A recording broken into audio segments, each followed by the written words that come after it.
2011 চনৰ পৰাই মই প্ৰথম মাছৰুমৰ কামটো আৰম্ভ কৰিছিলোঁ। 20 গৰাকী মহিলালৈ ঘৰত এটি প্ৰশিক্ষণ দিয়া হৈছিলে। তাৰপিছতে মাছৰুমৰ পিছত মই ক্ৰমান্বয়ে কমকৈ আৰম্ভ কৰি 50টা কৰিছিলোঁগৈ। তাৰপিছত 100 চিলিণ্ডাৰ কৰা হ'ল।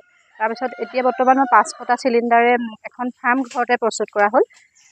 বৰ্তমান মোৰ মাছৰুমৰ চাহিদাই বেছি হৈছে আৰু মাছৰুমৰ মই জনশিক্ষণ সংস্থাৰ ফালৰ পৰা কেইবাটাও প্ৰশিক্ষণ ইতিমধ্যে দিছোঁ 20-30 গৰাকী মহিলা। তাৰপিছতে মই আচাৰো বিভিন্ন ধৰণৰ আচাৰ প্ৰস্তুত কৰি পৰিছ ফুড প্ৰডাক্ট নামেৰে মোৰ নিজৰ নামত ব্ৰেণ্ডেড কৰিলোঁ। মোৰ ফুড ছাপ্লাই অফিচৰ পৰা FSSAI চাৰ্টিফিকেটো বৰ্তমান আছে।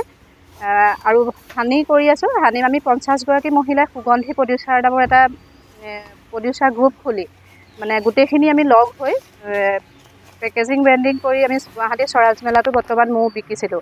বৰ্তমান হানি এটিভিতে ভালকৈ ব্যৱসায় চলি আছে। তাৰপিছতে সমান্তৰালভাৱে মই ছাগলী আছে হয় ঘৰতে আজি বহুত দিনৰ পৰা ছাগলী 2-3জনী আৰম্ভ কৰি 17-18জনীমান ছাগলী মোৰ বৰ্তমান ঘৰত আছে। এতিয়া বৰ্তমান জীৱিকা সখীও হয়। মই জীৱিকা উপাৰ্জনৰ ক্ষেত্ৰত মোৰ কোনো অসুবিধা হোৱা নাই। নিজে আচলতে কৰি গৈছোঁ যিখিনি কৰিব লাগে প্ৰাপ্য অনুযায়ী। CSC চেণ্টাৰৰ এটা কমন ছাৰ্ভিচ আছে।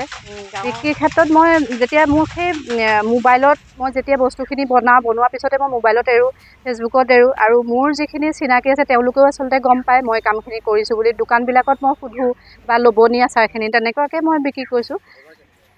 বজাৰখিনি ভাল, বজাৰ বহুত ভাল হৈছে। মানে মেলাবিলাক যেতিয়া হয় মই মেলাবিলাকলৈও পাৰ্টিচিপেট কৰিছোঁ। আচলতে মই কওঁ মানে এনেই ৰখি নাথাকে। আচলতে আজিকালিতো অৰ্থৰ দিশত বহুত বা মহিলা পিছ পৰি আছে। কাম কৰিলে আচলতে প্ৰতিখিনি মানে যিটো কাম কৰে আচলতে মনোনিৱেশ ভালকৈ মন দি কৰিব লাগিব। সময়ৰ প্ৰতি লক্ষ্য ৰাখি নিজৰ মনটো একাগ্ৰতাৰে কাম কৰি গ'লে হয় আগবাঢ়ি আহিব তেওঁলোকো।